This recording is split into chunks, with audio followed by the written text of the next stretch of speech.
నమస్తే. ఈరోజు మన స్టూడియోలో ప్రముఖ ఆధ్యాత్మికవేత్త దైవాజ్ఞ బ్రహ్మశ్రీ వీరాపురం సుబ్రహ్మణ్య స్వామి గారు మనతో ఉన్నారు. సో గురువు గారితో మాట్లాడేద్దాం. నమస్కారం గురుగారు. శుభాశీస్సులండి. అక్టోబర్ మాసం విశేషంగా వృషభ రాశి వాళ్ళకి ఈ నెల ఏ విధంగా కలిసి రాబోతుంది, ఎలాంటి పరిహారాలు చేసుకోవాలి, విజయదశమి ఉంది, దీపావళి ఉంది, వీటిని ఎలా వినియోగించుకోవాలి గురుగారు? మంచి విషయమే. అయితే ముందుగా మనం చెప్పుకోవాలంటే వృషభ రాశి రెండవ రాశి.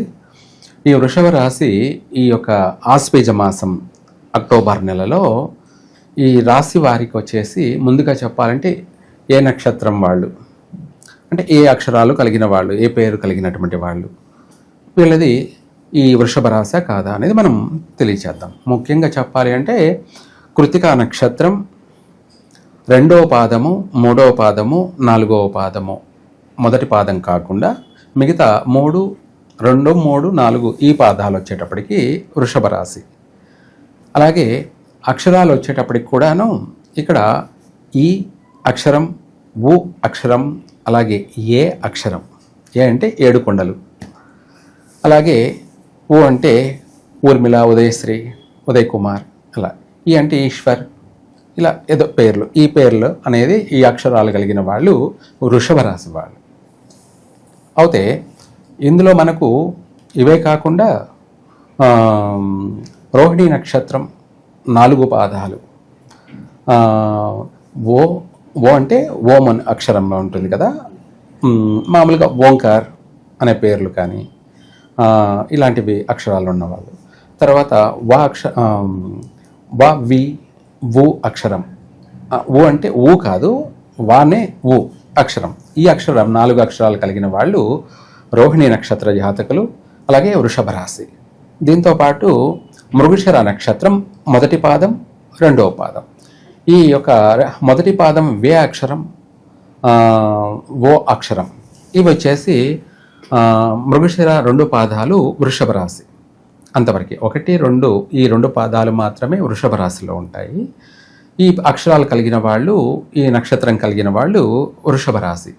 ఈ రాశి వాళ్ళకి ఈ యొక్క మాసంలో అన్ని విధాల, సర్వ విధాల కూడాను యోగదాయకమైనటువంటి జీవితము, యోగదాయకమైనటువంటి జీవితం. ఎడబాటులో ఉన్నటువంటి భార్యాభర్తలు కూడా కలుసుకోవడం కూడా జరిగే అవకాశమే ఎక్కువగా, అధికంగా కూడా ఉంది. అంటే వాళ్ళ మధ్యలో వచ్చినటువంటి పొరపచ్చలు, మనస్పర్ధలు అవి తొలగిపోయి ఒకరి పట్ల ఒకరు అర్థం చేసుకొని ఆకర్షణ కలిగి మరలా వాళ్ళు కలిసిమెలిసి జీవనం కొనసాగించే అవకాశం ఎక్కువగా ఉంది.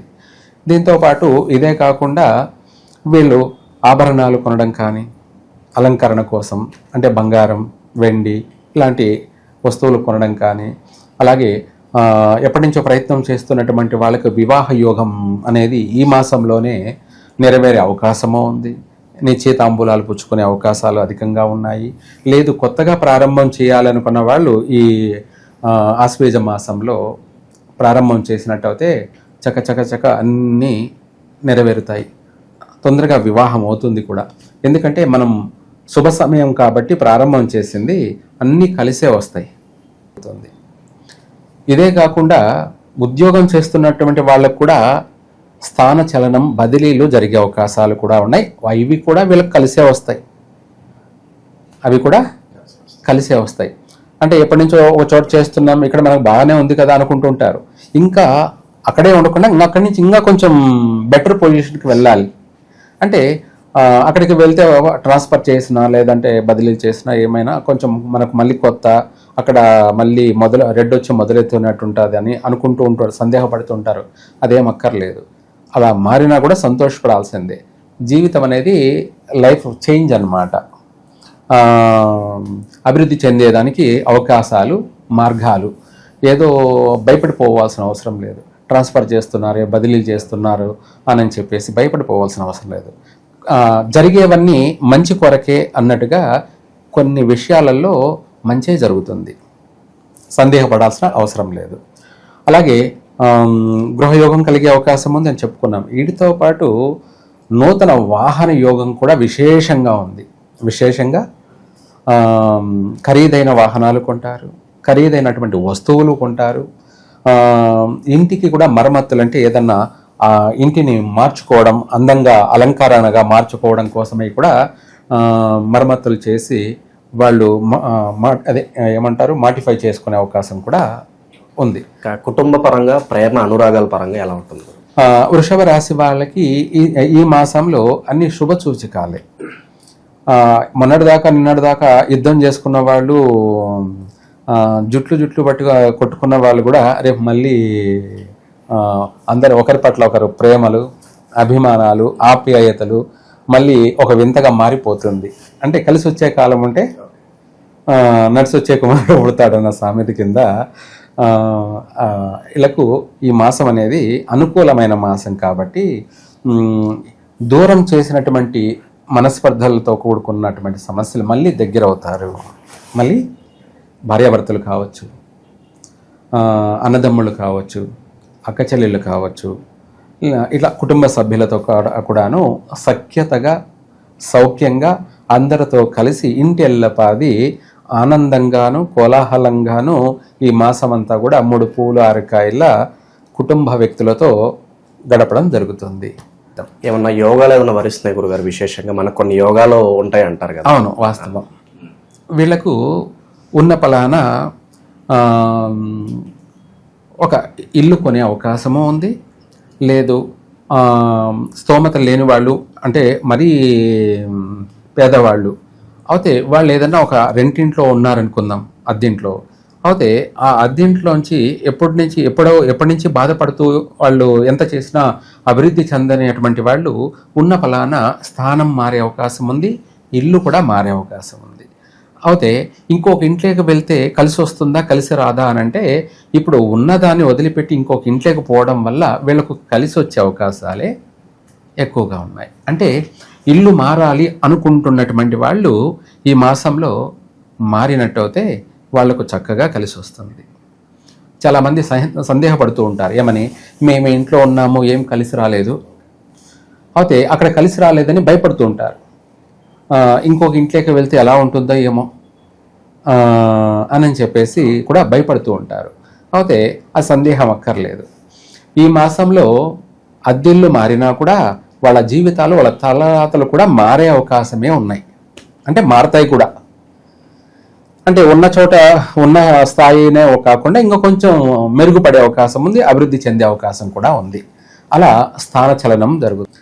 మనం ప్రారంభించే సమయం అశుభ సమయం అయితే అది దగ్గరికి వచ్చింది కూడా మళ్ళీ దూరం అయిపోతూ ఉంటుంది. లేదు నిశ్చయితాంబూలాలు పుచ్చుకున్నది కూడా మళ్ళీ క్యాన్సిల్ అయిపోతూ ఉంటాయి అన్నమాట. ఇవే అందరికీ అర్థం కాని విషయాలు, వింతలో విచిత్రాలు అనమాట. వాళ్ళు మళ్ళీ అందరూ కుటుంబం అంతా కూడా సఫర్ అవుతుంటారు. ఏమిటి, మనము నిశ్చయితాంబూలాలు కూడా పుచ్చుకున్నాము, అంటే ఎంగేజ్మెంట్ కూడా చేసుకున్నాము, ఎందుకు క్యాన్సిల్ అయిపోయింది అని అందరూ సఫర్ అవుతుంటారు. ఇటువంటి సమస్యలు అధికంగా అనుభవించిన వాళ్ళు కూడా ఉన్నారనమాట. అటువంటి వాళ్ళకు కూడా ఈ మాసము శుభవార్తే. చక్కగా కలిసి వస్తుంది, వివాహం కూడా అవుతుంది. సంతాన విషయంలో కూడా మేజర్ నష్టాలు లేవు. కానీ కాకపోతే ఈ గ్రహణ ప్రభావం అనేది ఈ రాశి వాళ్ళకి మనోచింతన ఉంది కాబట్టి, మనోచింతన అంటే ఏదో తెలియని దిగులు, ఆందోళన, దిగులు, భయము, ఎక్కడో కొంత వాళ్ళకి బెరుకు, ఇలాంటివి అధికంగా ఉన్నాయి. ఎంతకాలం ఉండొచ్చు అంటారు గురుగారు? అది ఈ గ్రహణ ప్రభావం అనేది ఉండడం వల్ల ఈ సంవత్సరం అంతా కూడా ఉంటుంది అనమాట. అది ఈ సంవత్సరం అంతా కూడా ఉంటుంది. దానితోడు మళ్ళీ ఇది పోయేటప్పటికి మళ్ళీ ఆదివారం అమావాస్య సూర్యగ్రహణం, అది మనకు కనిపించకపోయినా కానీ ప్రకృతిలో జరుగుతుంది కాబట్టి ఎంతో కొంత దాని ప్రభావం అనేది ఉండనే ఉంటుంది. మన దేశంలో కనపడదు కానీ మిగతా దేశాల్లో కనిపిస్తుందిగా. కాబట్టి దాని ప్రభావం అనేది మనకు, మన తెలుగు వాళ్ళు అక్కడంతా ఉన్నారు కాబట్టి, ఎక్కడైతే మన తెలుగు వాళ్ళు ఉన్నారో అదంతా మన దేశాలే, అవన్నీ కూడా మన దేశాలే, మన వాళ్ళు ఉన్నారు కాబట్టి మన దేశాలే. కాబట్టి అక్కడ కూడా గ్రహణం కనిపిస్తుంది కాబట్టి పాటించాలి వాస్తవంగా. అదే ఇది మన తెలుగు రాష్ట్రాలకు మాత్రమే చెప్పుకోవడానికి లేదుగా. మన తెలుగు వాళ్ళు ప్రపంచవ్యాప్తంగా ఉన్నారు, అన్ని దేశాల్లో ఉన్నారు. ఏ ఏ దేశాల్లో మన తెలుగు వాళ్ళు ఉన్నారంటే ఆ దేశం మందే అది కాబట్టి వాళ్ళకు వర్తిస్తుంది. కాబట్టి అందుకే ఈ గ్రహణ యొక్క ప్రభావం పాటించాలి తప్పకుండా. ఈ గ్రహణ ప్రభావం కూడా ఎఫెక్ట్ ఉందన్నమాట. మళ్ళీ ఇది పోయిన తర్వాత మళ్ళీ మార్చి నెలలో 3వ తారీఖు 3వ నెలలో మళ్ళీ గ్రహణం ఉంది. ఇలా ఈ గ్రహణ ప్రభావాలు ఈ సంవత్సరం రాసులపైన అధిక ప్రభావం ఉంది. అందువల్ల జాగ్రత్త ఉండడం మంచిది. ఎంతైనా సరే ప్రజలు జాగ్రత్తగా ఉండడం మంచిది. జాగ్రత్తగా ఉండడం అంటే ఏదో భయపడిపోమని కాదు, మీ అంతటా మీరు ఏదైనా దైవ దర్శనాలు చేసుకుంటూ దాన ధర్మాలు చేస్తూ మీరు చక్కగా ఆనందంగా సంతోషంగా ఏ ఇబ్బందులు పడకుండా సుఖంగా గడపడానికి ఇవి ఎంతో ఉపయోగపడతాయి, చక్కగా కలిసి వస్తాయి. కాబట్టి వృషభ రాశి వాళ్ళు ఈ యొక్క గ్రహణాల ప్రభావం అధికంగా ఉండడం వల్ల దాన ధర్మాలు వీళ్ళకు ఎంతైనా కలిసే వస్తాయి. అలా అని చెప్పేసి బంగారాలు దానం చేయండి, లేదంటే హారాలు నెక్లెస్లు దానం చేయమని చెప్పకూడదు. అది ఎందుకంటే అది 100% మళ్ళీ ఇది ఈ యొక్క వాటికి సంబంధించి నవధాన్యాలే చంద్రగ్రహణానికి సంబంధించి జరిగింది కాబట్టి బియ్యము, అలాగే రాహు మింగాడు కాబట్టి దానికి సంబంధించి మినుములు. రేపు ఆదివారం అమావాస్య, ఆ రోజు కూడా సూర్యగ్రహణం, రాహుగ్రస్త సూర్యగ్రహణం. దీన్ని చూడామణి సూర్యగ్రహణం అని కూడా అంటారు. ఈ సూర్యగ్రహణ ప్రభావం కూడా ఎఫెక్ట్ అనేది ఉంది కాబట్టి ఈ రాసుల వాళ్ళు దాన ధర్మాలు చేయడమే ఎంతో శ్రేయస్కరం. ఆ దాన ధర్మాల్లో ఇందాక చెప్పుకున్నట్టుగా ఎవరెవరి స్తోమతను బట్టి వాళ్ళ దాన ధర్మం చేయడం మంచిది. ఎందుకంటే వీళ్లకు ఆ గ్రహణ యొక్క ప్రభావం అనేది ఉండకుండా దాని నుంచి వీళ్ళు బయటపడడానికి ఇది చాలా ఉపయోగపడుతుంది. ఇక విశేషంగా ఎటువంటి దైవారాధనలో నిత్యం వీళ్ళుంటే బాగుంటుందంటారు చివరిగా? మంచి విషయం అడిగారు. వీళ్ళకి గ్రహణ ప్రభావాలు ఉండడం వల్ల ఈ గ్రహణ ప్రభావాలు ఈ యొక్క సూర్యగ్రహణం కానీ, ఈ యొక్క రాహుగ్రస్త సూర్యగ్రహణం కానీ, రాహుగ్రస్త చంద్రగ్రహణం, తర్వాత రాహుగ్రస్త సూర్యగ్రహణం కాబట్టి వీటికి సంబంధించి ఎవరైనా సరే సుబ్రహ్మణ్య స్వామి మంత్రం పఠించినట్టయితే, ఎందుకంటే ఈ గ్రహణ ప్రభావానికి సర్పరూపమే కాబట్టి దానికి సంబంధించినటువంటి అధిదేవత సుబ్రహ్మణ్య స్వామి.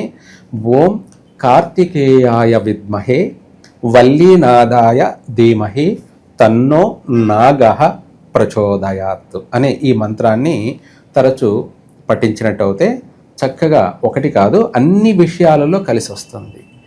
భార్యాభర్తల మధ్య సఖ్యత కలుగుతుంది. సంతాన విషయంలో ఎటువంటి నష్టాలు లేకుండా మంచి సంతాన ప్రాప్తి కలుగుతుంది. అలాగే ఆర్థికపరమైనటువంటి విషయాలలో కూడా అభివృద్ధి చెందుతారు. ఆరోగ్య విషయంలో కూడా చక్కగా బాగుపడతారు. ఈ మంత్రం ఒక విధంగానే కాకుండా అన్ని విధాల విశేషమైనటువంటి, అలాగే నాగ మంత్రం అన్నమాట. ఇది చక్కగా కలిసి వస్తుంది. ఈ మంత్రాన్ని పఠించండి. అన్ని విధాల ఈ గ్రహణ ప్రభావాలు కూడా వైదొలిగిపోతాయి. రాబోయే ఈ మనోచింతనలన్నీ కూడా మనకు నెగిటివ్ థింకింగ్ అనేది కూడా వైదొలిగిపోతుంది. అలాగే మనశ్శాంతిగా ఉంటారు, ప్రశాంతంగా ఉంటారు. అలాగే దాంతోపాటు ధైర్యంగా కూడా జీవితాన్ని 3 పూలు 6 కాయల్లా మీ యొక్క జీవితాన్ని అభివృద్ధి చేసుకుంటూ వెళ్తారు. మంచి జరుగుతుంది. సర్వే జన సుఖినో భవంతు.